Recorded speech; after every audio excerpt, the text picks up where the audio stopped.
호세아 1장 1절로 11절까지입니다. 우시야와 요담과 아하스와 히스기야가 이어 유다 왕이 된 시대, 곧 여아스의 아들 여로보암이 이스라엘 왕이 된 시대에 부리의 아들 호세아에게 임한 야훼의 말씀이라. 야훼께서 처음 호세아에게 말씀하실 때 야훼께서 호세아에게 이르시되 너는 가서 음란한 여자를 맞이하여 음란한 자식들을 낳으라. 이 나라가 야훼를 떠나 크게 음란함이니라 하시니, 이에 그가 가서 디블라임의 딸 고멜을 맞이하였더니 고멜이 임신하여 아들을 낳음에 야훼께서 호세아에게 이르시되 그의 이름을 이스르엘이라 하라. 조금 후에 내가 이스르엘의 피를 예후의 집에 갚으며 이스라엘 족속의 나라를 피할 것임이니라. 그날에 내가 이스라엘 골짜기에서 이스라엘의 활을 꺾으리라 하시니라. 고멜이 또 임신하여 딸을 낳음에 야훼께서 호세아에게 이르시되 그의 이름을 로르하마라 하라. 내가 다시는 이스라엘 족속을 긍휼히 여겨서 용서하지 않을 것임이니라. 그러나 내가 유다 족속을 긍휼히 여겨 그들의 하나님 야훼로 구원하겠고 활과 칼이나 전쟁이나 말과 마병으로 구원하지 아니하리라 하시니라. 고멜이 로우하마를 젖댄 후에 또 임신하여 아들을 낳음에 야훼께서 이르시되 그의 이름을 로암이라 하라. 너희는 내 백성이 아니요 나는 너희의 하나님이 되지 아니할 것임이니라. 그러나 이스라엘의 자손의 수가 바닷가의 모래같이 되어서 헤아릴 수도 없고 셀 수도 없을 것이며 전에 그들에게 이르기를 너희는 내 백성이 아니라 한 그곳에서 그들에게 이르기를 너희는 살아계신 하나님의 아들들이라. 이에 유다 자손과 이스라엘 자손이 함께 모여 한 우두머리를 세우고 그 땅에서부터 올라온 이스라엘의 날이 클 것임이니로다. 아멘. 오늘 저는 호세아 1장 1절에서부터 11절까지 말씀을 가지고 그러나의 희망, 그러나의 하나님이라는 제목으로 함께 은혜를 나누고자 합니다.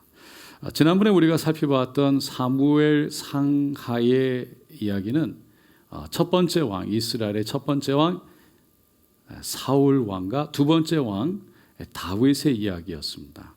그리고 열왕기 상하는 세 번째 왕 솔로몬의 이야기와 그리고 그의 아들 르호보암의 시대, 르호보암이 왕이 되었을 때 북이스라엘과 남유다로 나뉘면서 각각 그때 세워졌던 왕들의 이야기가 기록되어져 있습니다. 북이스라엘은 아수르에 의해서 망하기 전까지 19명의 왕이 있었고 남유다는 바벨론에 의해서 망하기까지 20명의 왕이 있었습니다. 이 왕들은 크게 세 부류로 나눌 수가 있습니다. 나눠집니다. 첫 번째는 다윗을 따라서 다윗과 같이 하나님의 마음에 합한 자, 하나님 보시기에 합당한 자에서 선을 행한 그런 왕이었어요. 착한 선한 왕이었어요. 그리고 두 번째는 여로보암의 죄를 따라서 하나님 보시기에 악을 행한 악한 왕이었어요. 세 번째는 처음에는 선하게 시작했는데 나중에 여로보암의 죄를 따라 악하게 된 왕이었어요. 재미있는 건 처음에 악하게 시작했다가 나중에 선하게 된 왕은 없는 것 같아요. 어쨌든 여로보암의 죄를 따랐다라는 것은요, 이 이스라엘이 북이스라엘 그리고 남유다로 이 르호보암 시대에 나뉘게 되는데 이스라엘에 12지파가 있었습니다. 야곱의 아들 12아들이 한 지파씩 되면서 12지파가 있는데 북이스라엘은 10지파가 그리고 나머지 유다와 베냐민 지파만 남유다를 이루게 되는 겁니다. 북이스라엘은 남유다는 르호보암, 다시 말해서 다윗 그 아들 솔로몬의 아들 르호보암을 따라서 남유다를 이뤘지만 북이스라엘은 여로보암을 왕으로 세우고 따라가요. 근데 여로보암이 가만히 르호보암이 있는 그 남유다를 보니까, 예루살렘을 보니까 하나님을 북이스라엘 사람들이 내려가서 예배를 드리고, 그 예루살렘에서 하나님을 찾게 되면 르호보암을 따라가야 되겠다. 그 다윗의 그 혈육을 따라서 르호보암을 따라가야 되겠다는 생각을 하고, 여로보암 자신을 죽이고 다 내려갈 것이라는 생각이 들었어요. 그래서 어떻게 했냐면 금송아지를 2개를 만듭니다. 그리고 백성들에게 이렇게 외쳐요. 너희가 다시는 예루살렘으로 올라갈 것이 없도다. 이스라엘아, 이는 너희를 애굽 땅에서 인도하여 올린 너희의 신들이라 하고, 그 금송아지 2개를 만들어서 하나는 베델에, 하나는 단에다 세우고, 이것이 너희들을 그 애굽에서 인도해낸 신이다라고 외쳤어요. 이 이야기는 어디서 좀 들어본 것 같지 않습니까? 모세가 이스라엘 백성들을 애굽에서 인도해가지고 시내산에 도착했어요. 그리고는 혼자 올라갑니다. 40일 밤낮 하나님과 함께하면서 십계명을 받게 되지요. 그동안에 밑에 있던 이스라엘 백성들이 기다리다 못해서 아론에게 가가지고 우리에게 신을 보여달라, 우리를 인도하는 신을 나타내라. 그러니까 그 애굽 땅에서 나올 때 가져왔던 금들을 다 모아가지고 황금 송아지를 만들어요. 그리고는 그 송아지를 만들고는 그 앞에 절을 하고 경배를 하고 춤을 췄어요. 아론이 그들의 손에서 금고리를 받아 부어서 조각칼로 새겨 송아지 형상을 만드니 그들이 말하되 이스라엘아, 이는 너희를 애굽 땅에서 인도해낸 너희의 신이로다 하는지라. 출애굽기 32장 4절의 말씀이에요. 이 일로 인해서요, 엄청난 비극이 있었습니다. 스스로 자기들끼리 칼을 들고 쳐서 3,000명이 죽게 되는 거예요. 출애굽기 32장 27절에 모세가 그들에게 이르되 이스라엘의 하나님 야훼께서 이렇게 말씀하시기를 너희는 각각 허리에 칼을 차고 진 이 문에서 저 문까지 왕래하며 각 사람이 그 형제를, 각 사람이 자기 친구를, 각 사람이 자기 이웃을 죽이라 하셨느니라. 그래서 엎드려진 사람이 3,000명이었어요. 그 황금 송아지를 만들고 우상 숭배를 통해서 얼마나 그들이 다 죽어 마땅하지만 하나님이 그것을 통해 그들이 깨닫기를 원하셨어요. 자극을 받기를 원하셨어요. 그런데 여로보암은 그것을 통해 이스라엘이 정말 너무나 고통과 아픔과 좌절 가운데 있었음에도 불구하고 아론이 한 그것을 똑같이 흉내낸 거예요. 그것도 금송아지를 2개나 만들었어요. 백성들로 하여금 그 앞에 절을 하게 했어요. 그때부터 하나님이 보실 때는 북이스라엘의 모든 왕들 19, 그리고 밑에 남유다 20 왕들을 보면서 2왕으로 나눠서 보게 됩니다. 하나는 다윗을 따라서 선하게, 하나님의 마음에 합하게 하나님께 선하게 행동한 왕. 또 하나는 여로보암의 죄를 따라서 우상을 섬기고 백성들로 하여금 우상을 섬기게 하는, 경배하게 한 그런 왕으로 나누는 거예요. 여로보암을 보면 참 안타까운 마음이 좀 듭니다. 여로보암이요, 사울 왕처럼 하나님께 선택을 받아서 부름받았던 왕이었어요. 이 선지자 아히야가 여로보암에게 새 옷을 입고 나타나가지고는 그 옷을 벗어서 12조각으로 찢습니다. 그리고는 여로보암에게 10조각을 가지라고 그래요. 그리고는 열왕기상 11장에 37절 38절에 이렇게 말해요. 그 10조각은 10지파를 의미하는 거죠. 내가 너를 취하리니, 하나님 말씀하시는 거예요. 너는 너 마음에 원하는 대로 다스려 이스라엘 위에 왕이 되되, 지금 여로보암에게 말씀하고 있는 거예요. 내가 만일 내가 명령한 모든 일에 순종하고 내 길로 행하여 내 눈에 합당한 일을 하며 내 종 다윗이 행함 같이 내 율례와 명령을 지키면 내가 너와 함께 있어 내가 다윗을 위하여 세운 같이 너를 위하여 견고한 집을 세우고 이스라엘을 내게 주리라 라고 여로보암에게 약속하신 거예요. 이스라엘의 왕이 될 것인데 다윗처럼 행하고 너가 다윗처럼 온전하게 서 있다면 이스라엘을 너에게 다 줄 거야. 너를 통해서 하나님의 역사를 이룰 거야 말씀하셨어요. 그런데 이 여로보암은 하나님의 음성을, 하나님의 말씀을 믿지 못했어요. 여로보암은요, 에브라임 사람이에요. 에브라임은 여러분 아브라함의 아들 이삭, 이삭의 아들 야곱, 야곱의 아들 요셉이 애굽에 가서 국무총리가 되잖아요. 그때 국무총리가 되면서 결혼하고 아들을 낳는데 두 아들을 낳아요. 두 번째 아들이 에브라임이에요. 그 에브라임 족속이라는 거예요. 그런데 그 고향에 가면 세겜이라는 땅이 있었어요. 이 세겜이라는 땅은 이스라엘 백성들의 믿음의 조상이라고 부르는 아브라함이 그 약속의 땅 가나안 땅에 먼저 갈대아 우르 땅에 와가지고 거기에 제단을 쌓고 하나님께 제사를 드렸던 곳이에요. 그리고 하나님께서 아브라함 후손들에게 그 땅을 주겠다고 약속했던 그 땅이 세겜이에요. 야곱이 가족을 데리고 가나안 땅에 다시 돌아왔을 때, 아버지 집에 돌아왔을 때, 삼촌 라반 집에서 돌아왔을 때 그 세겜의 아비 하몰에게서 장막 친 그 밭을 사가지고요, 그곳에 첫 제단을 쌓아 하나님께 올려드렸던 곳이에요. 야곱의 가족들이 그 세겜에 묻혔고요, 나중에는 가나안 땅으로 돌아온 이스라엘 백성들이 애굽에서 다시 가나안 땅으로, 약속의 땅으로 들어와서는 올 때 요셉의 뼈를 들고 와가지고 그 묻은 곳이 세겜이에요. 그러니까 이스라엘 민족 조상, 믿음의 조상 아브라함, 야곱이 하나님께 제단을 쌓았던 곳이었고, 그리고 조상이 묻힌 곳이고, 하나님의 축복이 선포된 곳이었어요. 모세가 축복과 저주를 선포할 때 세겜에 그 에발산과 그리심산에서 축복과 저주를 선포한 거예요.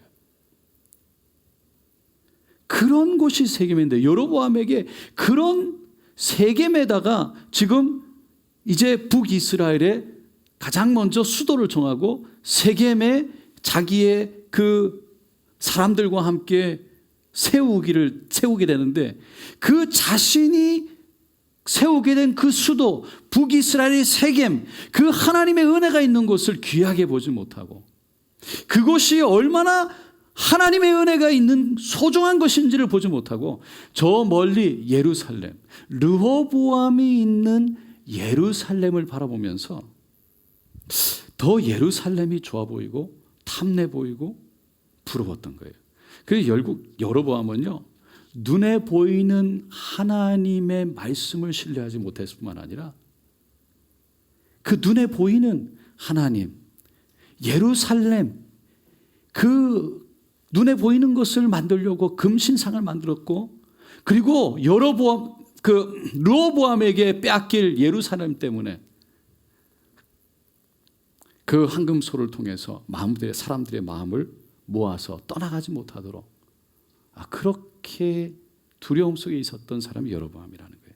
결국 시기와 질투, 탐심과 하나님이 허락하신 은혜에 대한 불만족, 결국 그것은 하나님이 우리에게 허락하신 축복을 축복으로 보지 못하게 하고 은혜를 은혜로 보지 못하게 해요.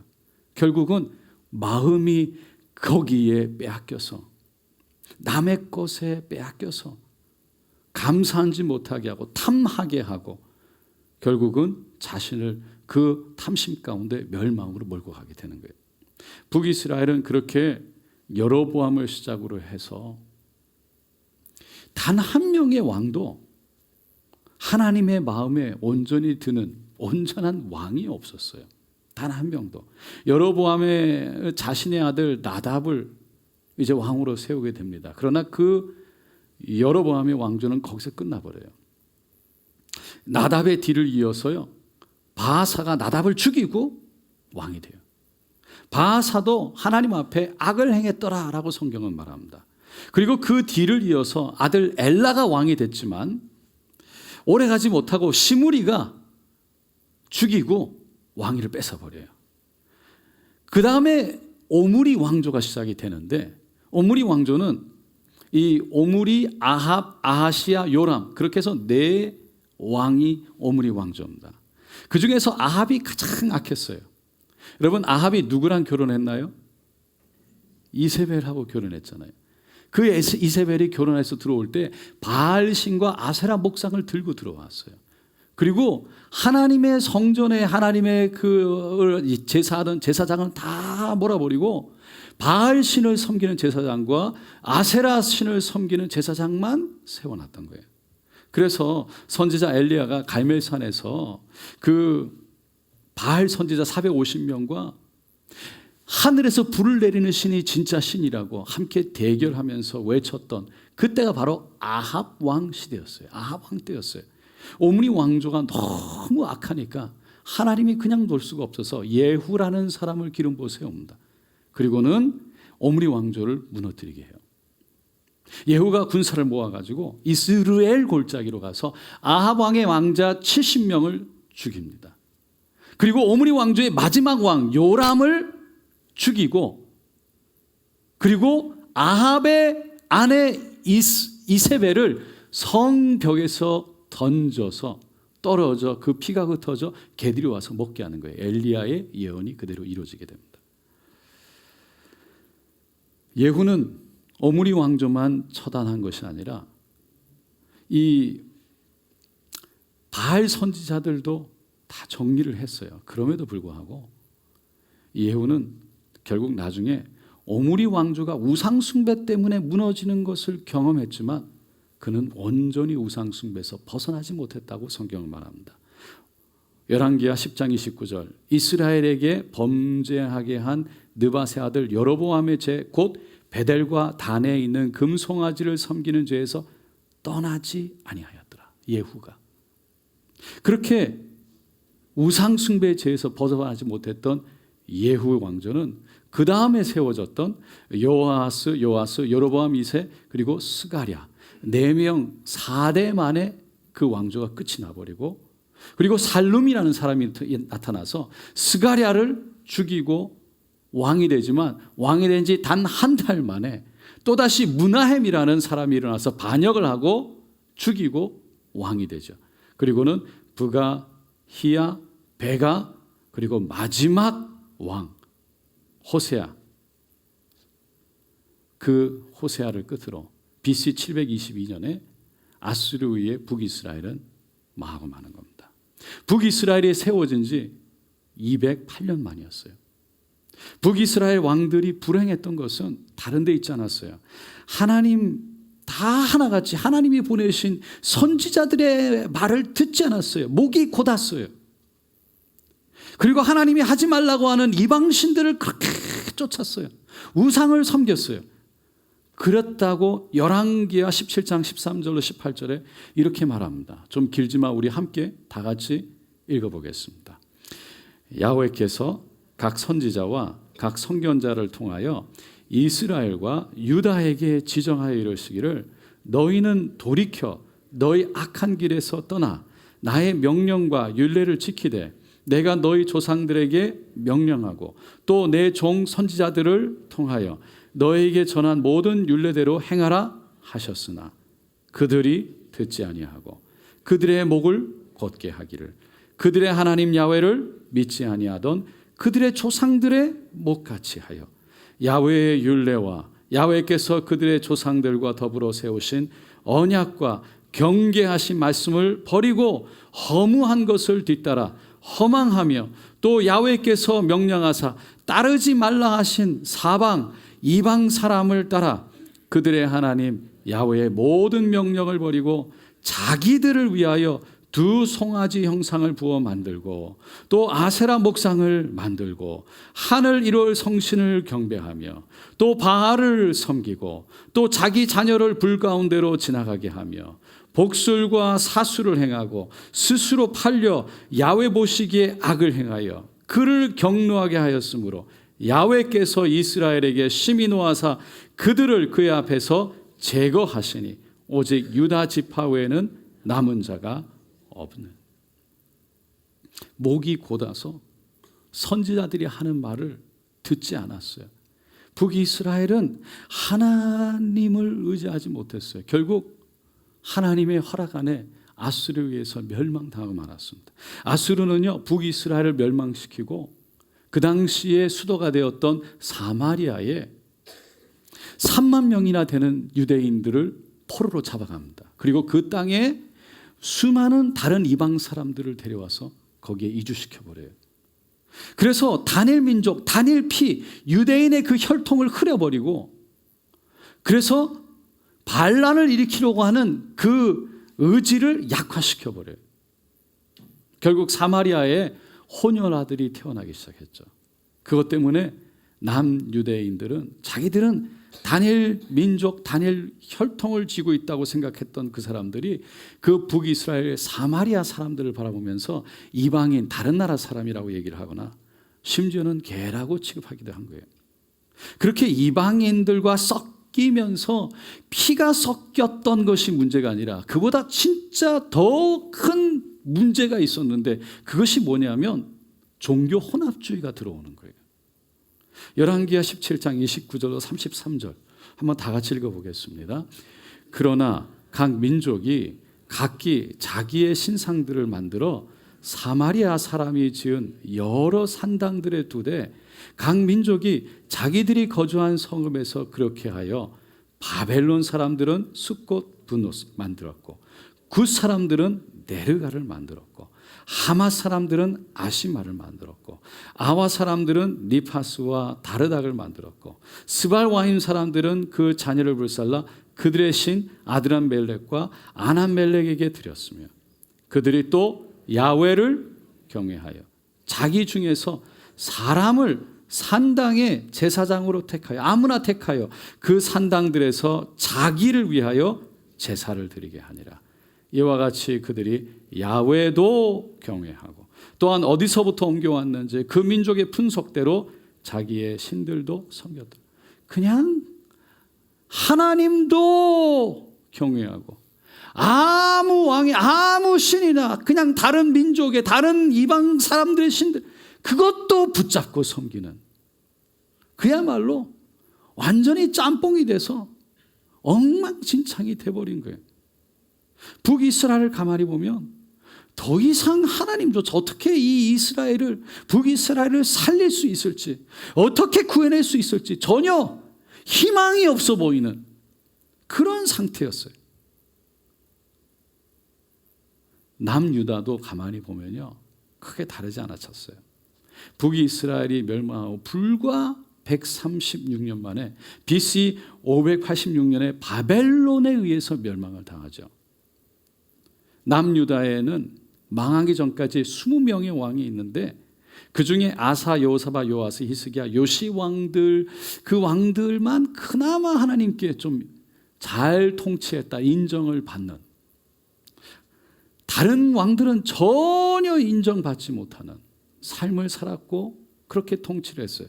그나마 선한 왕이라고 인정을 받았던 사람들, 그 왕들 중에서조차 아사, 여호사밧, 요아스, 아마샤, 우시아, 요담 왕들조차 성경은 야훼 보시기에 정직하게 행했으나 여러 우상들을 섬기는 산당은 없애지 않았다. 이스라엘 백성들로 하여금 그냥 우상을 섬기게 했다라는 거였어요. 나머지 왕들에 대해서는 말할 것도 없어요. 다윗과 같지 않았다. 하나님 야훼 보시기에 정직히 행하지 않았다. 야훼 보시기에 악을 행했다라고 그들을 표현합니다. 결국 남유다의 마지막 왕이었던 시드기야 왕은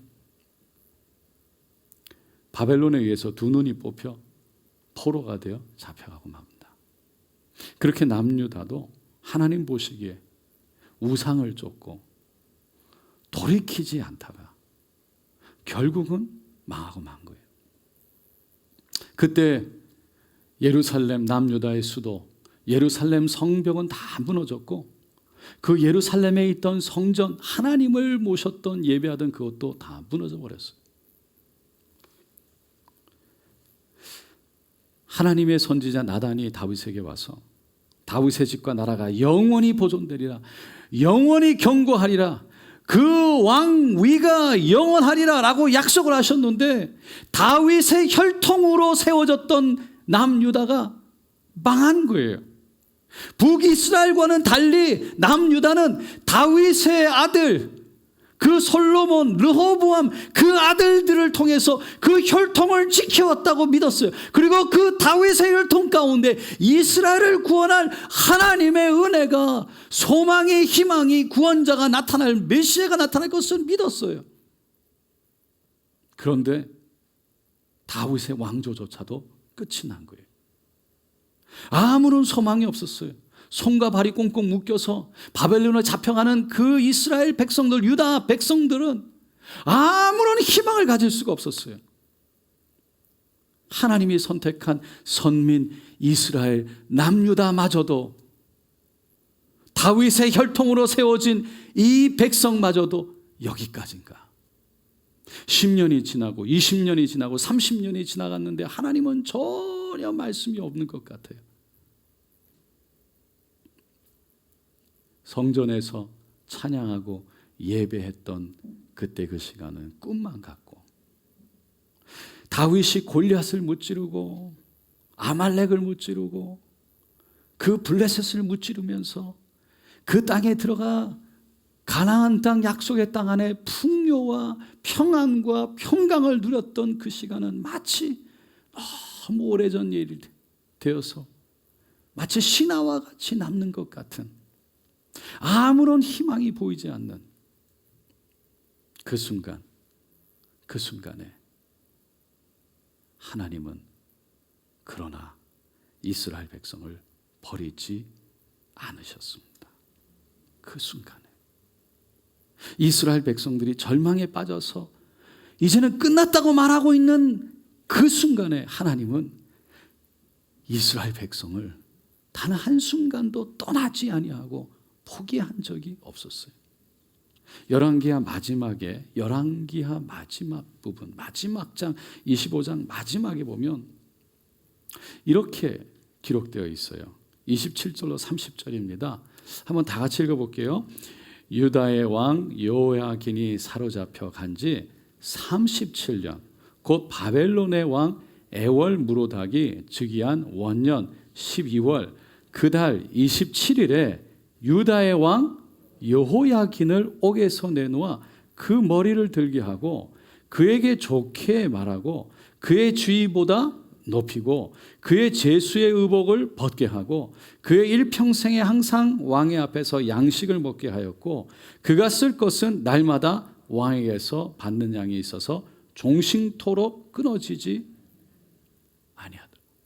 남유다를 무너뜨렸던 느부갓네살 왕이요 3번에 걸쳐서 공격을 하고 이 예루살렘을 완전히 무너뜨려요. 그런데 그 느부갓네살이 죽고 나서 다음 아들의 왕이 세워지는데 에월무로닥이에요. 그 에월무로닥이 지금 바벨론 감옥에 갇혀있던 여호야긴 왕을 풀어줬다는 얘기예요. 그게 지금 열왕기하 마지막 장 마지막 모습이에요. 마지막 글이에요. 그는 여호야긴은요 왕이 된 지 3개월 만에 두 번째 2차 느부갓네살 왕이 예루살렘에 쳐들어와서 공격하고 그리고 그 여호야긴을 포로로 잡아갔어요. 잡혀간 지 37년 동안 감옥에 갇혀 있었어요. 그래서 다 모든 남유다 백성들에게 다 잊혀진 왕이에요. 죽었는지 살았는지도 모르는 왕이에요. 전혀 잊혀진 사람. 근데 하나님이 그가 옥에서 풀려나는 이야기를 지금 열왕기하에다 제일 마지막에 기록했다는 거예요. 여러분, 왜 하나님이 이 여호야긴이 감옥에서 풀려나는 것을 열왕기하 마지막에다 기록하셨을까요? 여러분, 열왕기하까지가 이스라엘 백성들의 그 남유다 북유다 북이스라엘 남유다의 이야기예요. 이스라엘 백성의 그게 이야기가 다예요. 그 다음에 나오는 역대상하는 사무엘하부터 열왕기하까지의 다윗의 그 이야기, 다윗의 그 혈통을 따라서 그 남유다의 이야기를 다시 적어놓은 리바이벌한 이야기일 뿐이에요. 여러분, 여호야긴이라는 사람은 또 다른 이름이 있어요. 그게 뭐냐면 여고냐라는 이름입니다. 이 여고냐라는 이름이 어디 나오냐면 마태복음 1장에 나와요. 마태복음 1장은 뭐가 있냐면 예수님의 지니올로지, 족보가 나오는 거예요. 아브라함부터 시작해서 다윗부터 그 왕을 쫓아 솔로몬, 그리고서 쭉 르호보암, 그리고서 쭉 나오다가 여고냐가 나오는데 바벨론에 잡혀간 여고냐가 나오고요. 그 여고냐 다음에 아들을 낳고 그 아들을 낳는데 스룹바벨이 나오고요.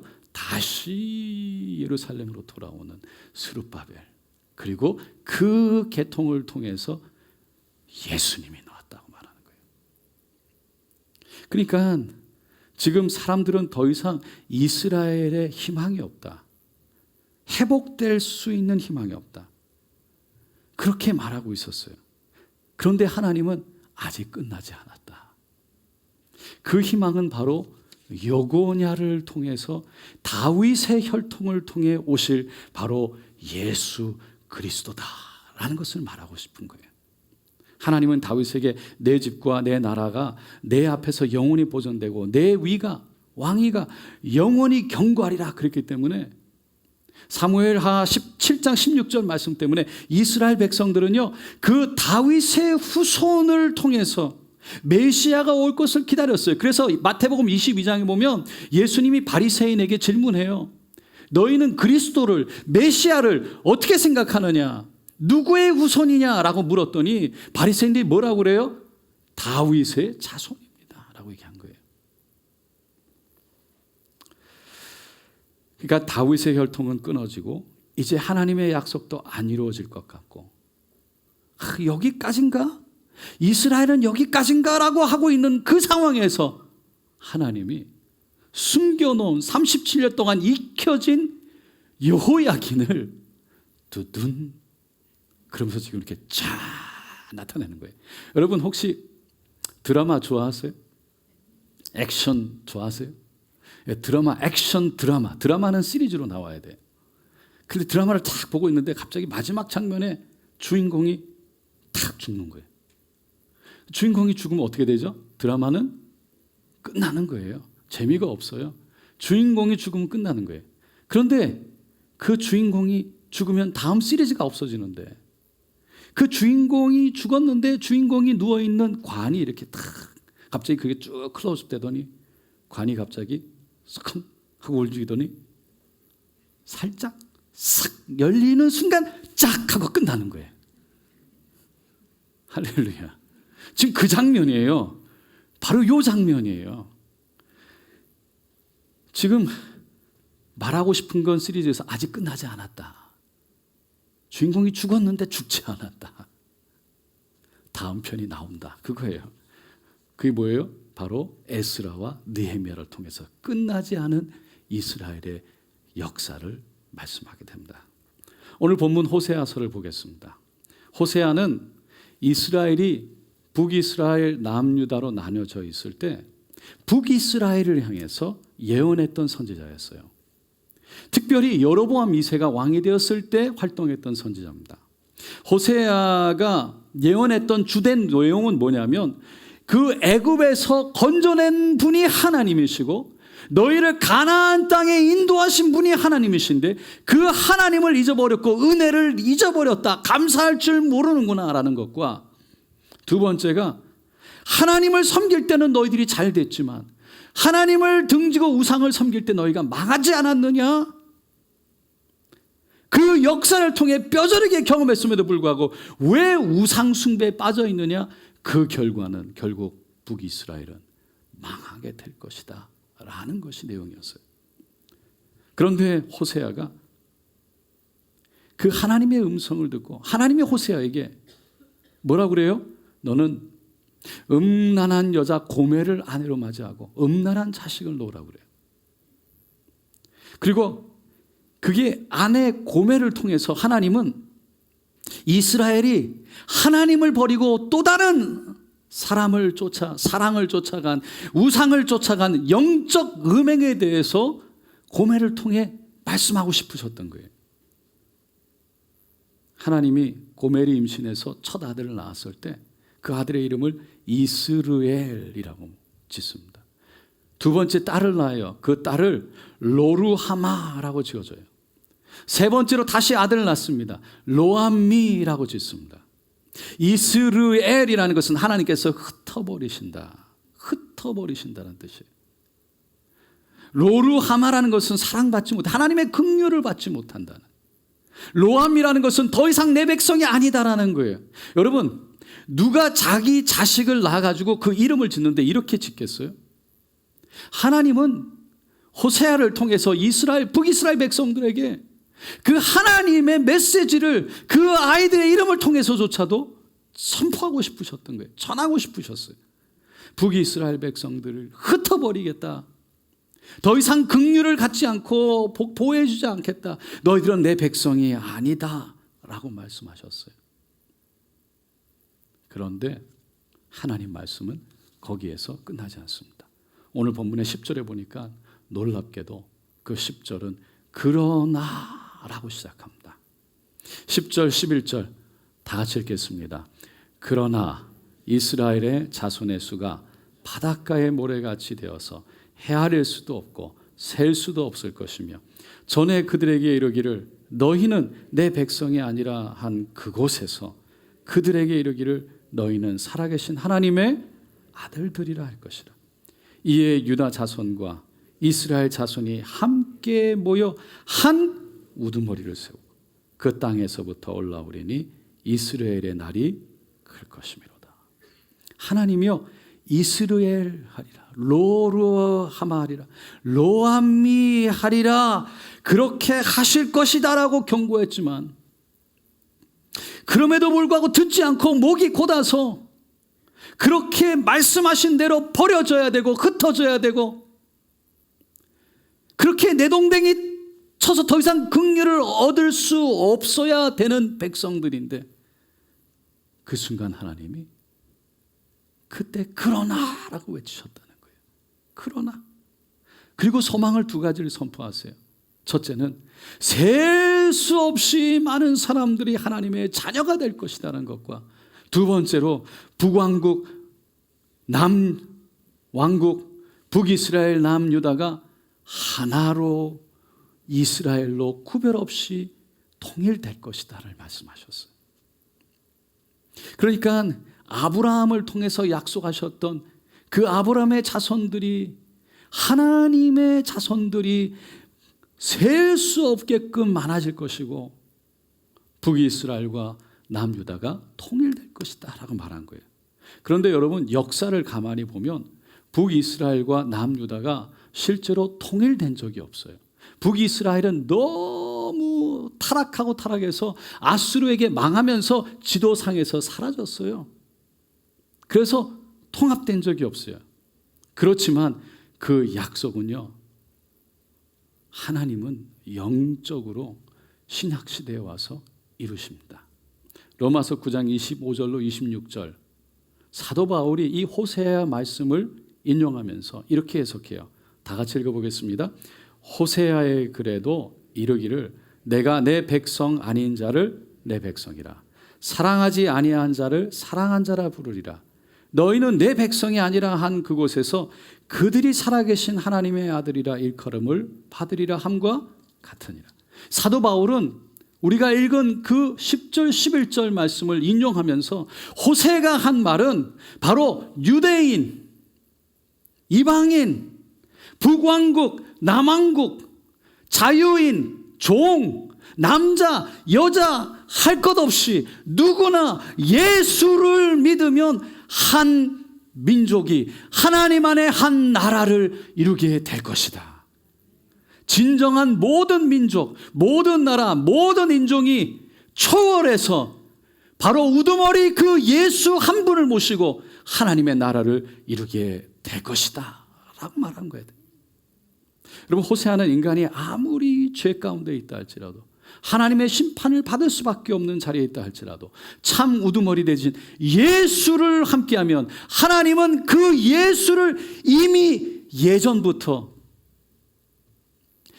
다 끝나가는 그 시드기야 왕 마지막 왕을 끝으로 아무런 희망이 없어 보이는 그때에 여호와긴을 나타내고 그리고 숨겨진 그 혈통을 통해 다윗의 후손으로 하나님의 약속 아브라함의 후손 다윗의 자손 예수를 예비하셔서 작은 이스라엘이 아니라 영적인 이스라엘 모든 민족의 바로 구원자 예수를 예비하셨던 것입니다. 그래서 그 예수가 우리의 희망이다라고 지금 사도 바울은 선포하고 있는 거예요. 여러분 절망과 좌절, 아픔 속에서 모든 것이 끝났다고 생각하는 그 순간 우리 하나님은 바로 그때 그러나 라고 말씀하십니다. 그러나 그리고 우리가 생각지도 못하는 곳에서 하나님은 새로운 희망을 시작하시고 하나님의 뜻을 이루어 가시는 줄로 믿습니다. 성경에는 수도 없이 그러나의 하나님이 나옵니다. 다니엘이 사자굴에 던져졌지만 그러나 하나님이 사자의 입을 막으시고, 사드락과 메삭과 아벳느고가 풀무불에 던져졌지만 끝인 것 같지만 그러나 하나님의 아들의 형상을 지닌 바로 예수가 그 자리에 함께하고 있었고, 엘리야가 로뎀나무 아래서 하나님, 나는 이제 더 이상 못하겠습니다. 저 북이스라엘 백성들, 우상 가운데 빠져있는 저들 더 이상 돌릴 수가 없습니다. 나를 차라리 죽여주세요. 그 앞에 진이 빠져 쓰러져 있는 엘리야. 그러나 하나님은 천사를 보내셔서 어루만지시고 위로하시며 마실 것과 먹을 것을 주시고 바알에게 절하자는 7,000명을 내가 숨겨두었다라고 말씀하셨어요. 여러분, 요나는 하나님 말씀을 전하는 선지자였어요. 메신저였어요. 니느웨로 가서 회개를 선포하라고 하나님 말씀하셨어요. 그러나 그는 니느웨로 가지 않고 다시스로 갔어요. 하나님은 그러나 하나님의 말씀에 순종하지 않고 떠나는, 하나님이 아무 쓸모없는, 쓸 수 없는 그 요나를 풍랑과 큰 물고기를 준비하셔서 다시 니느웨로 보내시는 하나님. 요나를 살리시고 니느웨를 살리시는 하나님. 그 하나님이 우리의 하나님이시라는 겁니다. 고린도전서 1장 27절 말씀 함께 읽어보겠습니다. 그러나 하나님께서 세상에 미련한 것들을 택하사 지혜 있는 자들을 부끄럽게 하려 하시고 세상에 약한 것들을 택하사 강한 것들을 부끄럽게 하려 합니다. 하나님께서 세상에 전한 것들과 멸시받는 것들과 없는 것들을 택하사 있는 것들을 폐하려 하시나니. 고린도전서 15장 19절 사도 바울의 고백입니다. 나는 사도 중에 가장 작은 자라. 나는 하나님의 교회를 박해하였으므로 사도라 칭함받기를 감당하지 못할 자니라. 그러나 내가 나된 것은 하나님의 은혜로 된 것이니 내게 주신 그의 은혜가 헛되지 아니하여 내가 모든 사도보다 더 많이 수고하였으나 내가 한 것이 아니요 오직 나와 함께 하신 하나님의 은혜로라. 그러나 하나님의 은혜라는, 우리도 바벨론에 포로로 끌려가면 나라를 잃어버린 것 같은, 소중한 걸 잃어버린 것 같은, 이젠 더 이상 희망이 없는 것 같은 그러한 것을 경험할 때가 있습니까? 그냥 지금 눈앞에 너무 깜깜하고 너무 답답하고 어려워서 하나님이 분명히 약속하셨는데 내가 세상 끝날까지 너와 함께하리라, 내가 너를 정령 도우리라 말씀하셨던 그 약속이 전혀 이루어지지 않을 것 같은, 전혀 느껴지지 않는, 보이지 않는 그때에 그래서 우리는 주저앉을 수밖에 없고 포기할 수밖에 없는 그런 마음을 가졌던, 혹시 그런 상황이 된 그런 분이 계십니까? 죄가 너무 커져서 돌아오고 싶은데 돌이킬 수가 없는, 너무 부끄러워서 내가 더 이상 하나님께 나갈 희망이 보이지 않는 주저앉아서, 그러나 하나님은 예수 그리스도를 통해 우리를 다시 일으키시기를 원하는 줄로 믿습니다. 우리가 듣지도 못하고 보지도 못하고 느끼지도 못하지만 그러나 여전히 하나님은 약속을 이루어 가십니다. 주님은 한 번도 우리를 떠난 적이 없고 우리를 버린 적이 없습니다. 주님은 한 번도 우리를 포기한 적이 없습니다. 오직 주님 안에서 우리가 함께 할 때 내일의 희망을 꿈꿀 수가 있는 줄로 믿습니다. 그분과 함께 오늘도 그럼에도 불구하고 그러나의 그 하나님을 붙잡고 다시 일어나서 주님의 은혜 가운데 거하게 되시기를 예수님의 이름으로 축원드립니다.